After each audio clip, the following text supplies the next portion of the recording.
অক্টোবরের মধ্যে জুলাই হত্যাকাণ্ডের ৩-৪টি মামলা রায়ের সম্ভাবনা। এক সপ্তাহে প্রত্যাহার হচ্ছে ১,২১৪টি রাজনৈতিক মামলা, জানালেন আইন উপদেষ্টা। গাজীপুরের সাবেক মন্ত্রীর আত্মীয় সহ গ্রেফতার ১০৭, জামিন পাবে না ফ্যাসিবাদের দোসররা, সচিবালয়ের ডেভিলদের চিহ্নিত করার তাগিদ মির্জা আব্বাসের।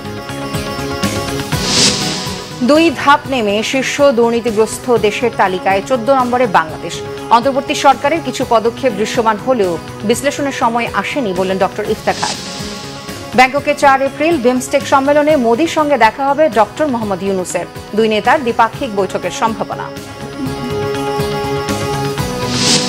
সাগর রুনি হত্যায় হাসিনা সরকার জড়িত, অভিযোগ আইনজীবীর। তদন্ত প্রতিবেদন প্রকাশ ও বিচারের দাবি সাংবাদিক সহকর্মীদের।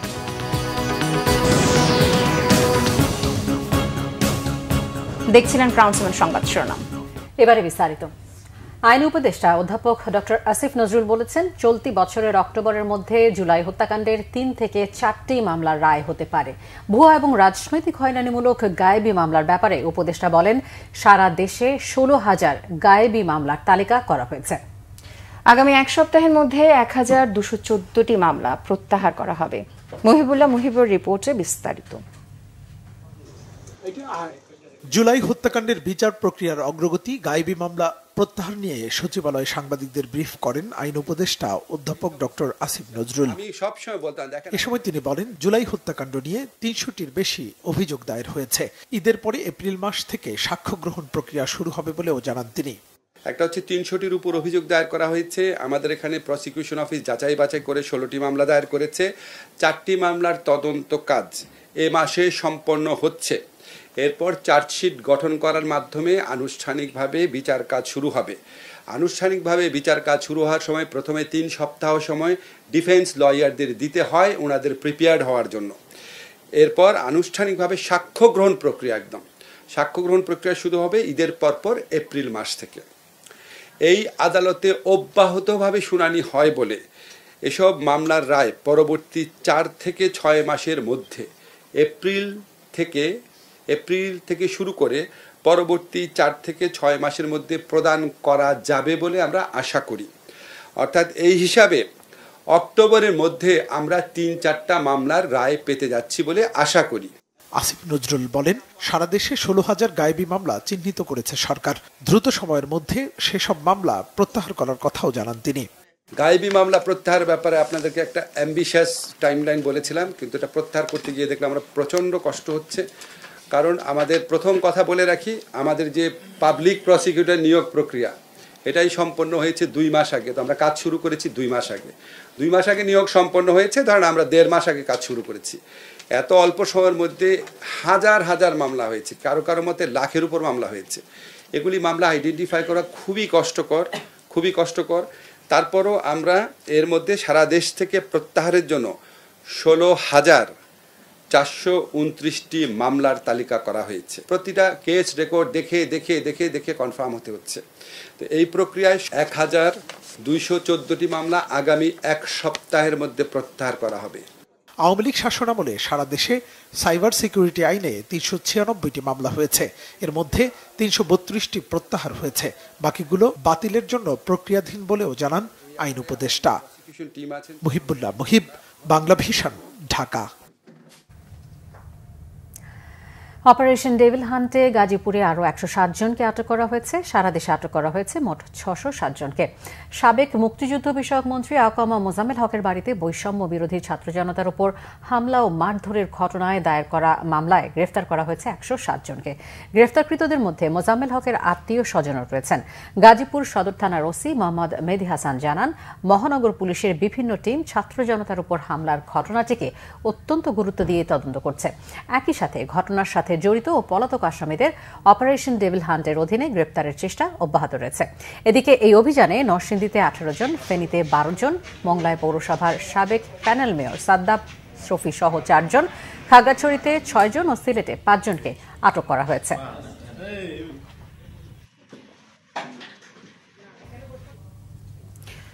কোন সন্ত্রাসী বা ফ্যাসিবাদের দোসর যেন জামিন না পায়, এ বিষয়ে সবাইকে সতর্ক থাকার আহ্বান জানিয়েছে স্বরাষ্ট্র উপদেষ্টা অবসরপ্রাপ্ত লেফটেন্যান্ট জেনারেল মোহাম্মদ জাহাঙ্গীর আলম চৌধুরী। এদিকে আইন উপদেষ্টা আসিফ নজরুল জানান, পতিত সরকার দেশকে অস্থিতিশীল করার জন্য লাখ লাখ টাকা খরচ করেছে। সকালে রাজধানীর রাজারবাগে স্বরাষ্ট্র মন্ত্রণালয়ের এক কর্মশালায় এসব কথা বলেন উপদেষ্টারা। আরও জানাচ্ছেন দীপন দেওয়ান। দেশের পরিবর্তিত পরিস্থিতিতে মানবাধিকার ও পরিবেশের উপর গুরুত্বসহ আইন প্রয়োগ বিষয়ক কর্মশালার আয়োজন করে স্বরাষ্ট্র মন্ত্রণালয়। এতে অংশ নেন ৩০০ পুলিশ কর্মকর্তা। উপস্থিত হন স্বরাষ্ট্র, আইন এবং গৃহায়ন ও গণপূর্ত উপদেষ্টা। অতিথির বক্তব্যে গণপূর্ত উপদেষ্টা জানান, এই দেশে গুম এবং বিচার বহির্ভূত হত্যা যেন আর না হয়। শুধু আইন শৃঙ্খলা বললেই তো আর হবে না যে আইন শৃঙ্খলা রক্ষাকারী প্রতিষ্ঠানের সংস্কার দরকার, ব্যাপকভাবে দরকার বিচার বিভাগের, ব্যাপকভাবে দরকার প্রশাসনের, সমস্ত সেক্টরেই সংস্কারের দরকার। কারণ সমস্ত সেক্টরকে ধ্বংস করে দেওয়া হয়েছে। কোনো অবস্থায় গুমের মতো কোনো ঘটনা না ঘটে, যেন বিচার বহির্ভূত হত্যাকাণ্ড না ঘটে, আইনের আওতায় এনে শাস্তি দেওয়ার ব্যবস্থা যেন ঠিকমতো হয়, আদালতগুলো যেন ঠিকভাবে ফাংশনাল হয়। অনুষ্ঠানে আইন উপদেষ্টা জানান, প্রতিটি হত্যা ও গুমের বিচার হবে, সেই বার্তা দিতে হবে। পুলিশ ও বিচার বিভাগ সঠিকভাবে কাজ করলে মবতন্ত্র অবসান হবে। পতিত ফ্যাসিস্ট যে স্বৈরাচার আছে, তাদের যে বিভিন্ন বাহিনী বাংলাদেশের বিভিন্ন জায়গায় লুকিয়ে রয়েছে, তাদের যে লক্ষ কোটি টাকা দেশকে অস্থিতিশীল করার জন্য দেশে এবং বিদেশে নিয়োজিত রয়েছে, তাদের যে রক্ত পিপাসু নেত্রী, তার কণ্ঠ যে এখনো সারাক্ষণ আমাদেরকে তাড়িয়ে বেড়াচ্ছে এবং আমাদের বিভিন্ন হোস্টাইল আন্তর্জাতিক মহল রয়েছে, এরকম একটা পরিস্থিতিতে আমরা কাজ করছি। আপনারা হুটহাট করে জামিন দিবেন না। জামিন পাওয়ার পরে একজন মানুষ দেশের আইন শৃঙ্খলা পরিস্থিতির জন্য যদি ভয়াবহ হয়ে ওঠেন, যদি পালিয়ে যাওয়ার চেষ্টা করেন, যদি একই অপরাধ আবার করার চেষ্টা করেন, তাহলে সেটা জামিন দেওয়ার ক্ষেত্রে আপনাদের বিচার্য বিষয় হওয়ার কথা। আপনারা আমার চেয়ে ভালো জানেন। আবার যিনি জামিনের যোগ্য, গত আমলের মতো তাকে জামিন থেকেও বঞ্চিত করেন না। বিচার বিভাগ ও আইন শৃঙ্খলা বাহিনীর সমন্বয়ে দেশ থেকে সন্ত্রাসীদের মূল উৎপাটন করা সম্ভব বলে আশাবাদী স্বরাষ্ট্র উপদেষ্টা। আমরা কোনো অপরাধীকে রাস্তায়, বাজারে, মাঠে, ময়দানে, রাজপথে দেখতে চাই না। প্রত্যেক অপরাধীকে আইনের আওতায় আনতে হবে, তাদের বিচার নিশ্চিত করতে হবে। দুষ্কৃতিকারী, উস্কানিদাতা, জনগণের ভয়ভীতি প্রদর্শনকারী, দুর্নীতিবাজ গ্রেপ্তার করে আদালতে যাবে, আর তথ্যের সীমাবদ্ধতা কিংবা এজেন্সির ব্যর্থতার কারণে জামিন হয়ে পুনরায় অপরাধে জড়িত পড়বে, এটা কোনোভাবেই কাম্য নয়। ন্যায় বিচার নিশ্চিতে মামলার দীর্ঘসূত্রিতা কমানোরও তাগিদ দেন তিনি। দীপন দেওয়ান, বাংলা ভিশন, ঢাকা। বিএনপির স্থায়ী কমিটির সদস্য মির্জা আব্বাস বলেছেন, সরকারের ভেতরেও শয়তান আছে, সচিবালয়ের ভেতরে আছে, তাই আওয়ামী লীগের দোষর এসব শয়তানকে চিহ্নিত করে ধরতে না পারলে এই সরকারের জন্য ভালো ফল হবে না। রাষ্ট্র সংস্কারে ৩১ দফা রূপরেখা নিয়ে কর্মশালায় বিএনপির নেতারা বলেন, আওয়ামী লীগের নামে দেশে কেউ রাজনীতি করতে পারবে না। মিরাজ হোসেন কাজীর রিপোর্ট। রাষ্ট্র কাঠামো সংস্কারে বিএনপির ভারপ্রাপ্ত চেয়ারম্যান তারেক রহমান ঘোষিত ৩১ দফা রূপরেখার কর্মশালা। রাজনীতির গুণগত পরিবর্তনের ধারণা ও দিকনির্দেশনা তুলে ধরতে রাজধানীর কমলাপুর স্টেডিয়ামে মুগদা থানা বিএনপির এই আয়োজন। কর্মশালায় জাতীয়তাবাদী মহিলা দলের সভাপতি আফরোজা আব্বাস ৩১ দফা উপস্থাপন করেন। এই ৩১ দফা যেন আমরা ঘরে ঘরে পৌঁছে দিতে পারি। এটার মধ্যে নারী স্বাধীনতা আছে, কৃষক শ্রমিকের ন্যায্য মূল্যের কথা আছে, এটার মধ্যে ক্ষমতার ভারসাম্যের কথা আছে। সুতরাং আমরা যেন এগুলো পৌঁছে দিতে পারি জনগণের দোরগোড়ায়। ৩১ দফায় কি আছে, আর এই রূপরেখা বাস্তবায়ন হলে সাধারণ মানুষের কি সুবিধা হবে, কর্মশালায় তা তুলে ধরেন বিএনপি নেতারা। তারা বলেন, গণহত্যাকারী আওয়ামী লীগকে দেশের মানুষ কোনোদিন রাজনীতি করতে দেবে না। আইনের শাসন যদি প্রতিষ্ঠা করতে হয় বাংলাদেশে, তাহলে যাদেরকে আমরা ফ্যাসিবাদী বলছি, যেই দল ফ্যাসিবাদ কায়েম করেছে, তাদের বাংলাদেশের গণতান্ত্রিক রাজনীতিক কাঠামোতে রাজনীতি করার অধিকার রয়েছে কিনা, সেই প্রশ্ন আমাদেরকে অবশ্যই তুলতে হবে। আপনারা শুনেছেন যে আমাদের স্থায়ী কমিটির সদস্য জনাব সালাউদ্দিন আহমেদ, তিনি ইতিমধ্যেই বলেছেন যে আওয়ামী লীগ নামে রাজনীতি করার অধিকার থাকবে না কোনো দলের আগামীতে। সেটিকে আমাদেরকে আরো জোরালোভাবে প্রতিষ্ঠা করতে হবে। কিছু কিছু দল মুখে ধর্মের কথা বলে, এই 16 বছরে তারা কোথায় ছিল? তারা আন্দোলন সংগ্রাম করেনি, তারা তাদের সাথে সরকারের সাথে আপোষ করেছিল। তাদের কত নেতাকর্মী গ্রেপ্তার হয়েছে, আমাদের লক্ষ লক্ষ নেতাকর্মী জেলখানায় গিয়েছেন। কর্মশালায় প্রধান অতিথি বিএনপি স্থায়ী কমিটির সদস্য মির্জা আব্বাস বলেন, ৩১ দফা বাস্তবায়ন করতে হলে বিএনপিকে ভোটের মাধ্যমে নির্বাচিত হয়ে রাষ্ট্র পরিচালনার দায়িত্বে আসতে হবে। এজন্য নেতাকর্মীদের ৩১ দফা নিয়ে জনসংযোগের আহ্বান জানান মির্জা আব্বাস। তিনি বলেন, দেশ অস্থিতিশীল করতে নানা দিক থেকে ষড়যন্ত্র চলছে। শয়তান শিকার করতে গিয়ে যেন আবার ভালো লোক শিকার না হয়ে যায়, এটা দয়া করে খেয়াল রাখবেন। শয়তান শিকার করার জন্য বনে জঙ্গলে ঘোরা দরকার কি ভাই? শয়তান তো আপনার আশেপাশেই আছে, এই সরকারের সঙ্গে আছে, সামনে আছে, পিছনে আছে, সচিবালয়ে আছে, ওদের আগে ধরেন। আমি 5 জন লোকের নাম বলতে পারি, কিন্তু আমি আমার অবস্থান থেকে আমি নামটা বলছি না। আমাকে গোপনে বললে আমি বলে দেবো আপনাদের, কিন্তু মাইকে আমি বলবো না। এই 5 জন লোকের মধ্যে 4 জন সচিবালয়ের ভিতরে অবস্থান করছে, 1 জন সচিবালয়ের বাইরে অবস্থান করছে। বিএনপি নির্বাচন চাইলে অনেকে সমালোচনা করেন, তাই নির্বাচন আসলে এই সমালোচকদের ভূমিকা কি হয় দেশবাসী তা দেখার অপেক্ষায় আছেন বলে মন্তব্য করেন বিএনপি স্থায়ী কমিটির সদস্য মির্জা আব্বাস। আমরা আন্দোলন করেছি গণতন্ত্রের জন্য। মিরাজ হোসেন গাজী, বাংলা ভিশন, ঢাকা। ডিসেম্বরকে টার্গেট করে জাতীয় নির্বাচনের প্রস্তুতি নিচ্ছে নির্বাচন কমিশন। ইসি জানিয়েছে, এ পর্যন্ত জাতীয় নির্বাচন নিয়ে কোনো চ্যালেঞ্জ নেই। ইউএনডিপি প্রতিনিধি সহ উন্নয়ন সহযোগী দেশগুলোর রাষ্ট্রদূতের সাথে বৈঠক শেষে জানিয়েছে নির্বাচন কমিশন। তবে সরকার চাইলে সীমিত সংখ্যক স্থানীয় নির্বাচন দিতে পারে বলে জানিয়েছেন নির্বাচন কমিশনার আবুল ফজল মোহাম্মদ সানাউল্লাহ। শুভ মাহফুজের রিপোর্ট। আগে জাতীয় নির্বাচন নাকি স্থানীয় সরকার নির্বাচন, এই নিয়ে চলছে রাজনৈতিক মহলে নানা আলোচনা সমালোচনা। তবে নির্বাচন কমিশন বরাবরই বলে আসছে, নির্বাচনের জন্য প্রস্তুত তারা। ত্রয়োদশ জাতীয় নির্বাচন সামনে রেখে ইউএনডিপি সহ 18টি উন্নয়ন সহযোগী দেশের প্রতিনিধিদের সঙ্গে বৈঠক করে নির্বাচন কমিশন। মঙ্গলবার রাজধানীর আগারগাঁওয়ে নির্বাচন ভবনে বৈঠকে প্রধান নির্বাচন কমিশনার এএমএম নাসির উদ্দিনের নেতৃত্বাধীন কমিশন তাদের প্রস্তুতির অগ্রগতি তুলে ধরেন।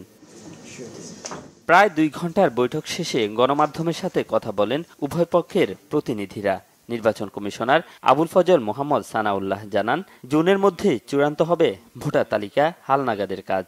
মাননীয় প্রধান উপদেষ্টা তার 16 ডিসেম্বরের বক্তব্যে বলেছিলেন যে যদি অল্প পরিমাণে সংস্কার সহ নির্বাচন করতে হয়, সেখানেই যদি রাজনৈতিক মতৈক্য গিয়ে দাঁড়ায়, তাহলে পরে এই বছরের শেষ নাগাদ, আর যদি আরেকটু সংস্কার করার সুযোগ দেওয়া হয়, তাহলে 2026 সালের জুন নাগাদ ইলেকশন করা সম্ভব। এবং আমরা বলেছিলাম যে আমাদেরকে আর্লিয়েস্ট ডেটটা ধরে নিয়েই প্রস্তুতি নিতে হচ্ছে। আমাদের অবস্থান এখনো অপরিবর্তিত, আমরা ডিসেম্বরকে ধরে নিয়েই আমাদের প্রস্তুতি গ্রহণ করছি। জাতীয় নির্বাচনের আগে স্থানীয় নির্বাচন আয়োজন করতে পক্ষে বিপক্ষে মত রয়েছে অনেকের। এই বিষয়েও কথা বলেন এই নির্বাচন কমিশনার। প্রশ্ন এসেছিল যে এই 2টা ইলেকশন কন্ডাক্ট করার ব্যাপারে একসাথে করা যায় কিনা, টাইম কীরকম লাগতে পারে, এ বিষয়ে আলোচনা হয়েছে। এবং আমাদের পক্ষ থেকে যেটা বলা হয়েছে যে আমাদের বাস্তবতায় 2টো নির্বাচন একসাথে করা সম্ভব নয়। এবং অতীতের অভিজ্ঞতায় দেখা গেছে সকল স্থানীয় সরকার নির্বাচন ফেজে করতে গেলে পারে প্রায় 1 বছর সময় লেগে যায়। তো এমত অবস্থায় যদি স্থানীয় সরকার নির্বাচন পুরোপুরিভাবে এভাবে করতে হয়, তাহলে জাতীয় নির্বাচনের টাইমটা পিছিয়ে যাবে। এ সময় ইউএনডিপির আবাসিক প্রতিনিধি স্টিফেন লিলার জানান, অন্তর্বর্তী সরকারের কাছে একটি অবাধ, সুষ্ঠু ও নিরপেক্ষ নির্বাচন দেখতে চান তারা। একই সাথে বাংলাদেশের ইতিহাসের সেরা নির্বাচন আয়োজনে সহযোগিতার প্রতিশ্রুতির কথাও জানান তিনি। We are supporting the election commission to conduct free, fair elections, the best elections hopefully in the history of Bangladesh. Shuvo Mahfuz, Bangla vision, Dhaka. বিশ্ব দুর্নীতির ধারণা সূচকে 2 ধাপ অবনতি হয়ে 151তম অবস্থানে রয়েছে বাংলাদেশ। নিচের দিক থেকে এই অবস্থান 14তম। বাংলাদেশের দুর্নীতির সূচক স্কোর মাত্র 23। আওয়ামী লীগের কর্তৃত্ববাদী শাসনের কারণে এমন অবনতি বলে মনে করে ট্রান্সপারেন্সি ইন্টারন্যাশনাল বাংলাদেশ, টিআইবি। সংস্থাটির নির্বাহী পরিচালক ডক্টর ইফতেখারুজ্জামান বলেন, অন্তর্বর্তী সরকারের সময় কিছু পদক্ষেপ দৃশ্যমান হলেও সেটি বিশ্লেষণের সময় আসেনি। রিপোর্ট রিশাদ নাসরুল্লাহর। বিশ্বজুড়ে 2021 সালের নভেম্বর থেকে 2024 সালের সেপ্টেম্বর পর্যন্ত দুর্নীতির জরিপ পরিচালনা করে ট্রান্সপারেন্সি ইন্টারন্যাশনাল। মঙ্গলবারের জরিপের চিত্র তুলে ধরতে সংবাদ সম্মেলনের আয়োজন করে টিআইবি। প্রতিবেদন বিশ্লেষণ করে টিআইবির নির্বাহী পরিচালক ডক্টর ইফতেখারুজ্জামান বলেন, সূচকে বাংলাদেশের অবস্থান নেতিবাচক। দুর্নীতি নিয়ন্ত্রণে বাংলাদেশের স্কোর মাত্র 23। দক্ষিণ এশিয়ায় বাংলাদেশের পরে আছে শুধু আফগানিস্তান। ভারত ও মালদ্বীপের অবস্থান 96 আর পাকিস্তান আছে 135 নম্বরে। বাংলাদেশের স্কোর হচ্ছে 100-র মধ্যে 23, যেটা গতবারের তুলনায় 2023-এর তুলনায় 1 পয়েন্ট কম, এবং এটা গতবারের তুলনায় 2 স্টেপ নিচে নেমে গেছি আমরা। আমাদের অবস্থান 151, 23 স্কোর করে, এবং নিচের দিক থেকে 14তম নিচের দিক থেকে। আওয়ামী লীগের স্বৈরতান্ত্রিক শাসন ও কাঠামোগত দুর্বলতায় দেশের দুর্নীতির সূচকে অবনতি হয়েছে বলে মন্তব্য করেন টিআইবির নির্বাহী পরিচালক। আমাদের যে পিরিয়ড, যে সময়ের ডেটা বা তথ্যের উপর নির্ভর করে এবারের সূচকটি, সেই সময়টা ছিল বাংলাদেশে কর্তৃত্ববাদ বিকাশের, যে কর্তৃত্ববাদের বিকাশের অন্যতম উপাদান ছিল চৌর্যবৃত্ত ভিত্তিক রাজত্ব যেটা ছিল, তার উপর ভিত্তি করে যে স্বৈরতান্ত্রিক ব্যবস্থা, তার একটা চূড়ান্ত রূপ ধারণ করেছিল যে মেয়াদটি, এটা অর্থাৎ নভেম্বর 2021 থেকে সেপ্টেম্বর 2024 এই মেয়াদটি। এবং এই মেয়াদের তথ্যের উপর ভিত্তি করে যেহেতু সূচক, সেই কারণে আমাদের পারফরমেন্স এত বেশি নেতিবাচক বা উদ্বেগজনক হয়েছে। আমাদের এই সময় যেটা আমরা দেখেছি, পাবলিক সেক্টর করাপশন অর্থাৎ সরকারি খাতে দুর্নীতি নিয়ন্ত্রণের কোনো কার্যকর, বিশেষ করে হাই লেভেল করাপশনের দুর্নীতি নিয়ন্ত্রণের কোনো কার্যকর পদক্ষেপ আমরা দেখতে পারি নেই। বিশেষ করে যেটা দেখা গেছে পাবলিক সেক্টরে, বিশেষ পাবলিক কন্ট্রাক্টিং ক্রয় খাত এবং প্রকল্প বাস্তবায়ন, এই ধরনের খাতগুলিতে অবারিত দুর্নীতি, জবাবদিহীনভাবে ক্ষমতার ব্যবহার আমরা সেটা দেখতে পেয়েছি, এবং সেটার প্রতিফলন এই সূচকে ঘটেছে। দেশের দুর্নীতি নিয়ন্ত্রণে অন্তর্বর্তী সরকারের পদক্ষেপ দৃশ্যমান কিনা এমন প্রশ্নের জবাব দেন ইফতেখারুজ্জামান। এখানে যে মেয়াদটা ছিল, মেয়াদটা হচ্ছে সেপ্টেম্বর 2024 পর্যন্ত। তখনই কিন্তু আমরা দেখেছি, আপনারা প্রতিবেদন করেছেন, সারা দেশে বিভিন্নভাবে দখলবাজি, চাঁদাবাজি ইত্যাদি অব্যাহত ছিল, বা কোনো কোনো ক্ষেত্রে ব্যাপকতা রয়েছে। সেটার প্রতিফলন ঘটে থাকতে পারে। এটা দ্বিতীয় যে বিষয়টা, সেটা হচ্ছে যে আপনার যেটা প্রতিষ্ঠানগুলো কার্যকর ভূমিকা পালন করতে পারছে কিনা, এই বিশ্লেষণটা এখনো টু আর্লি। তবে আমরা যেটা মনে করছি, দুদক আগের তুলনায় সক্রিয় এবং বলবো যে চেষ্টা করছে যে তার দায়িত্বটা কার্যকরভাবে পালন করার জন্য। প্রকাশিত প্রতিবেদন অনুযায়ী বাংলাদেশ থেকে যেসব দেশে টাকা পাচার হয়েছে, সেসব দেশের সূচকের ইতিবাচক পরিবর্তন হয়েছে। স্কোরের দিক থেকে দুর্নীতি নিয়ন্ত্রণে সবার উপরে ডেনমার্ক। কোন দেশগুলোতে যাচ্ছে? রিশান নাসরুল্লাহ, বাংলা ভিশন, ঢাকা। মানবিক সাহায্য সহ গুরুত্বপূর্ণ প্রকল্প এবং সরকারের সংস্কার কার্যক্রমে সাহায্য সহযোগিতা অব্যাহত রাখতে যুক্তরাষ্ট্রের প্রতি আহ্বান জানিয়েছেন প্রধান উপদেষ্টা ডক্টর মোহাম্মদ ইউনূস। মঙ্গলবার রাষ্ট্রীয় অতিথি ভবন যমুনায় যুক্তরাষ্ট্রের charge d'affaires Tracey Jacobson প্রধান উপদেষ্টার সাথে দেখা করতে গেলে তিনি এই আহ্বান জানান। এ সময় ইউএসএইডের সাহায্য বন্ধ হয়ে যাওয়া, রোহিঙ্গা সমস্যা, অভিবাসন ও দেশের আইন শৃঙ্খলা পরিস্থিতি নিয়ে আলাপ হয়। প্রধান উপদেষ্টা রাজনৈতিক দলগুলোর মধ্যে ঐকমত্য প্রতিষ্ঠায় তার সরকারের উদ্যোগের কথা উল্লেখ করেন। চলমান ডেভিল হান্ট অপারেশন নিয়ে কথা বলেন এই মার্কিন কূটনৈতিক। যৌথ বাহিনীর চলমান অভিযানে যে কোনো মূল্যে মানবাধিকার সংশ্লিষ্ট বিষয়গুলো মেনে চলার আশ্বাস দেন ডক্টর ইউনূস।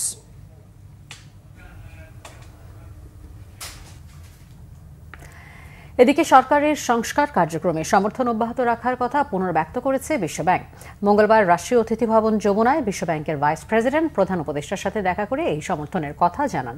অন্তর্বর্তীকালীন সরকারের নেয়া বিভিন্ন ক্ষেত্রে সংস্কারে বিশ্বব্যাংকের দৃঢ় সমর্থনের কথা জানান বিশ্বব্যাংকের এই অন্যতম শীর্ষ কর্মকর্তা। এছাড়া স্বচ্ছতা, ডিজিটালাইজেশন এবং কর কাঠামোর সংস্কার নিয়েও তাদের মধ্যে আলোচনা হয়। বিশ্বব্যাংকে ভাইস প্রেসিডেন্ট বলেন, তারা সুশাসন, করনীতি, প্রশাসন ও সরকারি ক্রয় নীতির উন্নতিতে সরকারের সংস্কার কার্যক্রমে সমর্থন অব্যাহত রাখবে।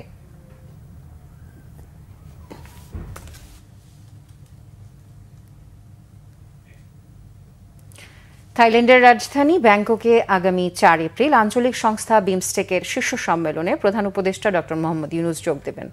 বিষয়টি নিশ্চিত করেছেন সংস্থাটির মহাসচিব ইন্দ্রমণি পান্ডে। শীর্ষ বৈঠককালে প্রধান উপদেষ্টা ডক্টর মোহাম্মদ ইউনূস ও ভারতের প্রধানমন্ত্রী নরেন্দ্র মোদীর সাক্ষাৎ হবে বলে জানিয়েছেন তিনি। কূটনৈতিক সূত্রগুলো তাদের মধ্যে দ্বিপক্ষীয় বৈঠক হওয়ার কথা বললেও তা নিশ্চিত করেননি।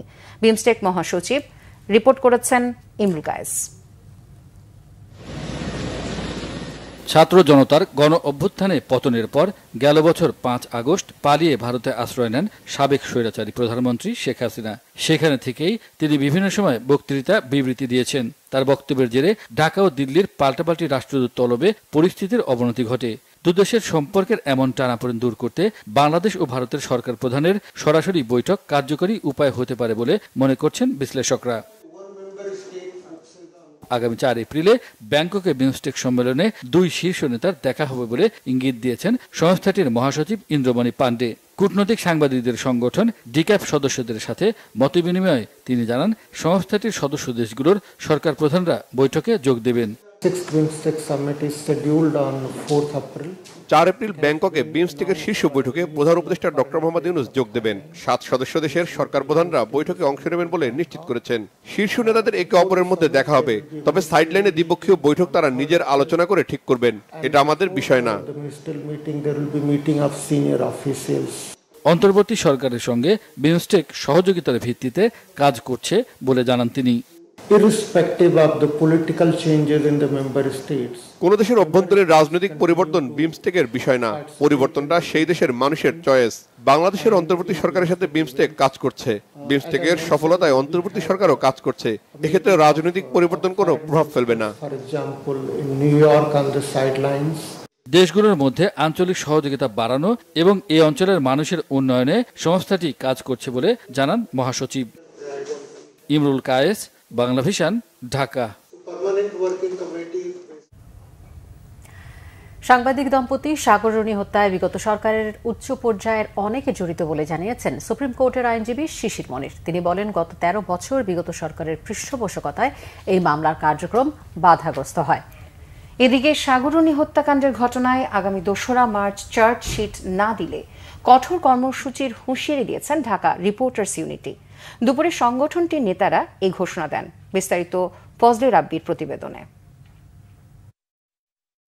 ২০১২ সালের ১১ ফেব্রুয়ারি রাজধানীর পশ্চিম রাজাবাজারে নৃশংসভাবে খুন হন সাংবাদিক দম্পতি সাগর সরোয়ার ও মেহরুন রুনি।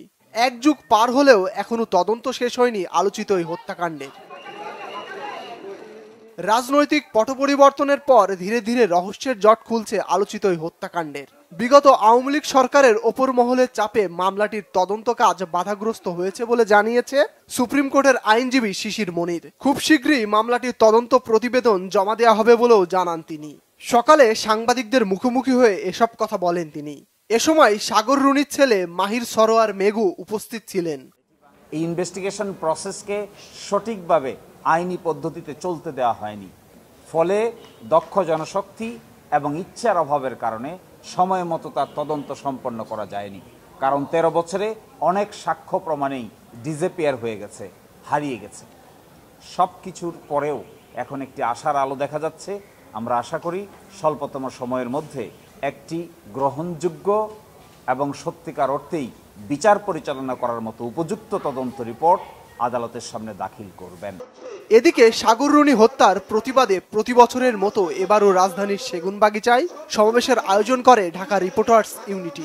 এতে যোগ দিয়ে সাংবাদিকরা বলেন, সাগর রুনি হত্যার ঘটনায় জড়িতরা যতই প্রভাবশালী হোক না কেন, তাদেরকে বিচারের মুখোমুখি করতে হবে। এতটুকু সময় এসে সাগর রুনির হত্যার বিচারটা যদি দেখে যেতে পারতাম, অন্তত পক্ষে রাব্বুল আলামিনকে বলতে পারতাম আমি একটা হত্যাকাণ্ডের বিচার দেখে এসেছি। এই তদন্ত প্রতিবেদন আদালতে জমা দেওয়ার তারিখ পরিবর্তন হয়েছে, কিন্তু ভাই, যেটার গোড়ায় গলত সরকার এবং রাষ্ট্র যেখানে সিদ্ধান্ত নিয়েছে যে এই হত্যাকাণ্ডের বিচার হবে না, তাহলে কি করে আদালতে তার তদন্ত প্রতিবেদন যাবে? যে ফ্যাসিস্ট ছিল তার প্রমাণ হচ্ছে এই হত্যার বিচার কাণ্ড এবং এই হত্যার তদন্তকে তারা ভিন্ন খাতে প্রবাহিত করেছে। আর এই হত্যার সাথে আওয়ামী লীগের প্রভাবশালী লোকজন যে জড়িত ছিল তার প্রমাণ হচ্ছে আমরা খুনিদের নাম জানতে পারি না। আলোচিত এই হত্যাকাণ্ডের ১৩ বছর অতিবাহিত হলেও এখনো আলোর মুখ দেখেনি মামলাটি। উল্টো আদালতে তদন্ত প্রতিবেদন জমা দেওয়ার তারিখ পিছিয়েছে রেকর্ড ১১৫ বার। থানা পুলিশ, ডিবি, র্যাবের হাত ঘুরে মামলাটির তদন্তভার বর্তমানে পিবিআই এর হাতে। Fazle Rabbi, Bangla vision, Dhaka. July August হত্যা মামলায় ঢাকা উত্তর সিটি কর্পোরেশনের সাবেক মেয়র আতিকুল ইসলাম সহ 6 জনকে 17 ফেব্রুয়ারি হাজির করার নির্দেশ দিয়েছে আন্তর্জাতিক অপরাধ ট্রাইব্যুনাল। মঙ্গলবার প্রসিকিউশনের আবেদনের পরিপ্রেক্ষিতে বিচারপতি গোলাম মুর্তজা মজুমদারের নেতৃত্বে 3 সদস্যের ট্রাইব্যুনাল এই আদেশ দেন। মামলার অন্য আসামিরা হলেন পূর্ব থানা আওয়ামী লীগের শিক্ষা বিষয়ক সম্পাদক মোহাম্মদ শাহিনুর মিয়া, উত্তরা পশ্চিম থানা আওয়ামী লীগের সভাপতি মনোয়ার ইসলাম চৌধুরী রবিন, গাজীপুর মহানগর আওয়ামী লীগের সাংগঠনিক সম্পাদক আব্দুল্লাহ আল মামুন মণ্ডল, উত্তরা 6 নম্বর সেক্টর আওয়ামী লীগের সভাপতি মোহাম্মদ বশির উদ্দিন ও মহানগর উত্তরের 1 নম্বর ওয়ার্ড যুবলীগ সভাপতি দেলোয়ার হোসেন রুবেল। একই মামলায় পুলিশের এক ঊর্ধ্বতন কর্মকর্তার বিরুদ্ধে গ্রেফতারি পরোয়ানা জারি করেছে ট্রাইব্যুনাল।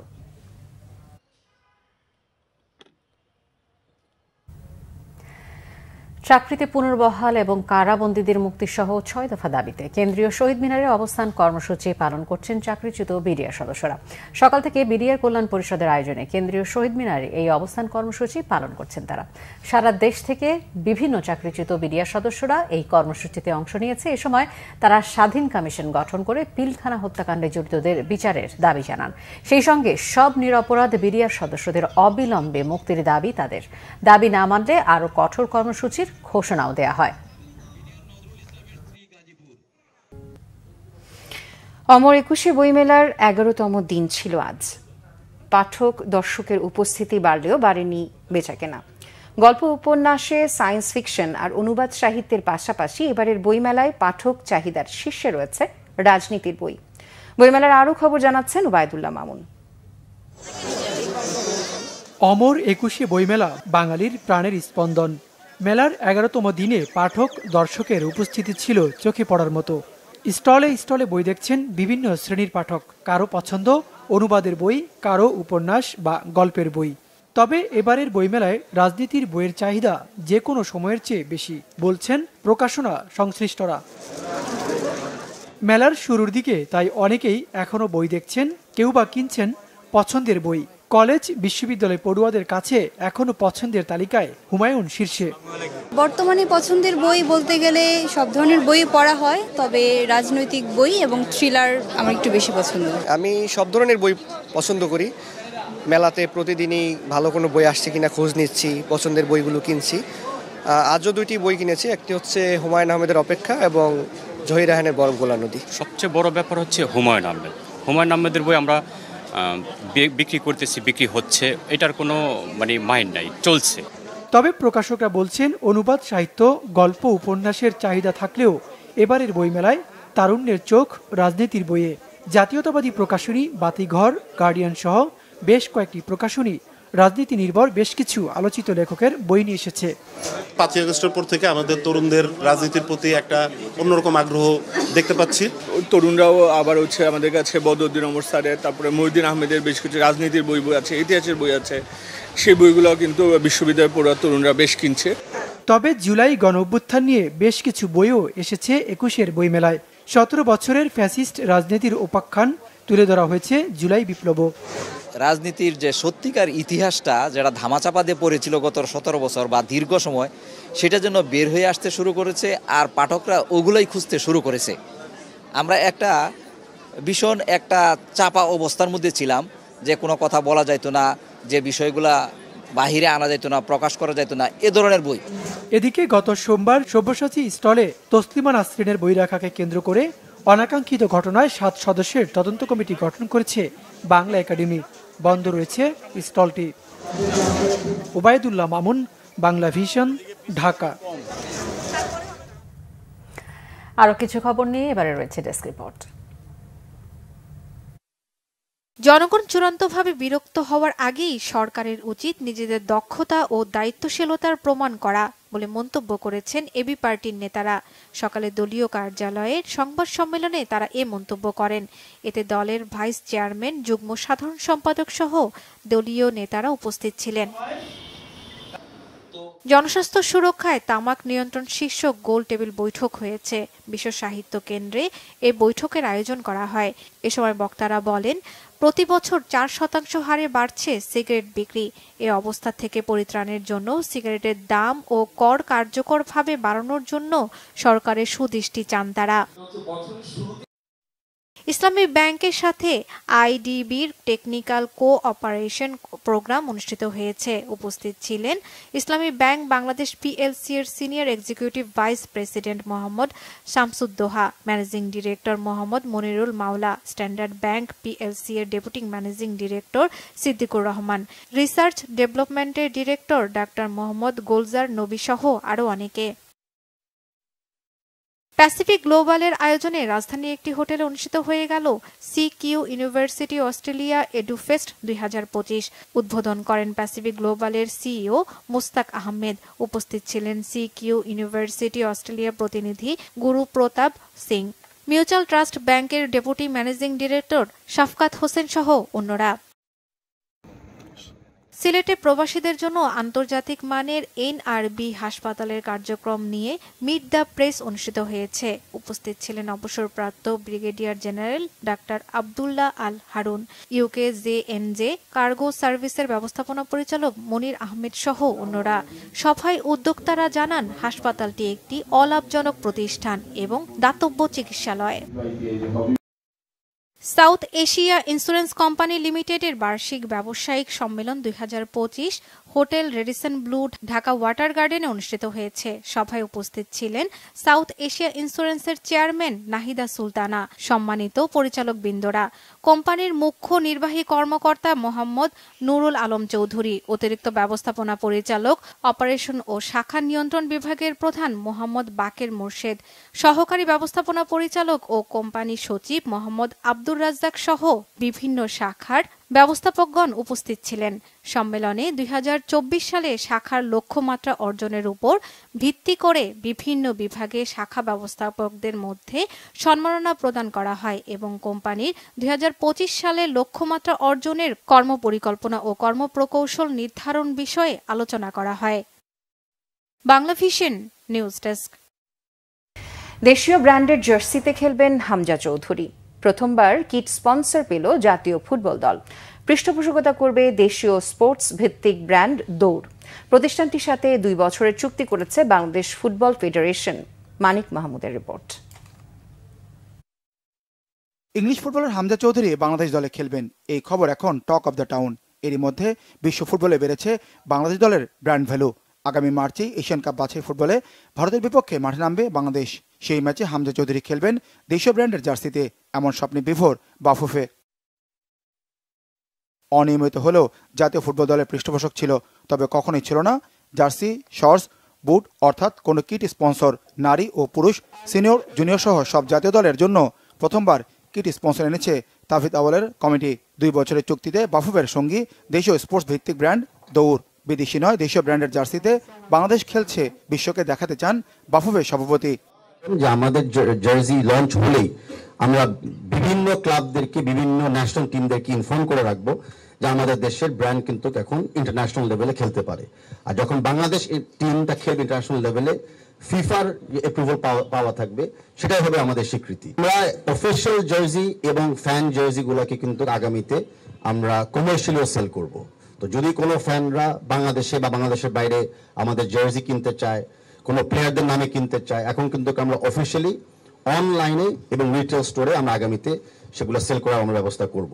জার্সি তৈরিতে সক্ষমতা বিবেচনা করেই বেছে নেওয়া হয়েছে 2020 সালে যাত্রা শুরু করা নতুন প্রতিষ্ঠান দৌড়কে। জার্সির বাণিজ্যিক বিক্রির লভ্যাংশ ভাগ হবে, আর্থিকভাবে লাভবান হবে বাফুফে, বলেন মার্কেটিং কমিটির চেয়ারম্যান ফাহাদ করিম। যেটা কমার্শিয়ালি আমরা মার্কেটে ছাড়বো, সেখানে তার অফকোর্স সেটা রাইটস তো তারা নিচ্ছে, বাট সেটা হচ্ছে রেভিনিউ সে আমাদের সাথে শেয়ার করবে। সো সেই রেভিনিউ শেয়ার ডিসকাশনটা ডিটেল এগ্রিমেন্ট আসবে, but on principle the agreement has been done. Then আমাদের মার্চেন্ডাইজিং যেটা সেল হবে, অনলাইন বলেন, রিটেল বলেন, সেখান থেকেও দৌড় আমাদের সাথে একটা পার্সেন্টেজ অফ রেভিনিউ শেয়ার করবে। সো ইনশাআল্লাহ ইভেন্চুয়ালি আমাদের বছর শেষে কিছু এডিশনাল রেভিনিউ আসবে এই চুক্তির মাধ্যমে। আমরা যদিও 2 বছর করছি, এই জন্যই কিন্তু আমরা 1 বছর পরে টোটালটা রিভিউ করবো। সো আমরা যখন 1 বছর পরে রিভিউ করবো, আমরা কিন্তু তখন এবং খালি কোয়ালিটি কিংবা ফিডব্যাক রিভিউ করবো না, আমরা সেটাও দেখবো যেটা সেলস কেমন হচ্ছে, এটা রেভিনিউ কেমন হচ্ছে এবং আমরা কতটুকু পাচ্ছি। ফুটবলে আন্তর্জাতিক ম্যাচে স্পন্সর ব্যবহারে ফিফার বাধ্যবাধকতা থাকায় তাদের অনুমোদনের জন্য আবেদন করতে হবে বাফুফেকে। সব ঠিক থাকলে নারী ফুটবলে আগামী 26 ফেব্রুয়ারি ও 2 মার্চ সংযুক্ত আরব আমিরাতের বিপক্ষে দুটি প্রীতি ম্যাচেই দেশীয় ব্র্যান্ডের জার্সিতে দেখা যাবে বাংলাদেশ দলকে। মানিক মাহমুদ, বাংলা ভিশন, ঢাকা। সংবাদ শেষ করব। ক্রাউন সিমেন্ট সংবাদ শিরোনামগুলো আরো একবার জানিয়ে। অক্টোবরের মধ্যে জুলাই হত্যাকাণ্ডের 3-4টি মামলার রায়ের সম্ভাবনা, এক সপ্তাহে প্রত্যাহার হচ্ছে 1214টি রাজনৈতিক মামলা, জানালেন আইন উপদেষ্টা। গাজীপুরের সাবেক মন্ত্রীর আত্মীয় সহ গ্রেফতার 107, জামিন পাবে না ফ্যাসিবাদের দোসররা, সচিবালয়ের ডেভিলদের চিহ্নিত করার তাগিদ মির্জা আব্বাসের। 2 ধাপ নেমে শীর্ষ দুর্নীতিগ্রস্ত দেশের তালিকার 14 নম্বরে বাংলাদেশ, অন্তর্বর্তী সরকারের কিছু পদক্ষেপ দৃশ্যমান হলেও বিশ্লেষণের সময় আসেনি বললেন ডক্টর ইফতেখার। ব্যাংককে 4 এপ্রিল বিমস্টেক সম্মেলনে মোদির সঙ্গে দেখা হবে ডক্টর মোহাম্মদ ইউনূসের, 2 নেতার দ্বিপাক্ষিক বৈঠকের সম্ভাবনা। সাগররুনি হত্যায় হাসিনা সরকার জড়িত অভিযোগ আইনজীবীর, তদন্ত প্রতিবেদন প্রকাশ ও বিচারের দাবি সাংবাদিক সহকর্মীদের। এই ছিল এখনকার মতো, পরের সংবাদ রাত 1টায় দেখার আমন্ত্রণ রইল। এছাড়া বাংলা ভিশন সংবাদ ও সংবাদ সংশ্লিষ্ট অনুষ্ঠান দেখতে ভিজিট করুন www.bbnews24.com ও facebook.com/banglavisionnews এবং সাবস্ক্রাইব করুন youtube.com/banglavisionnews।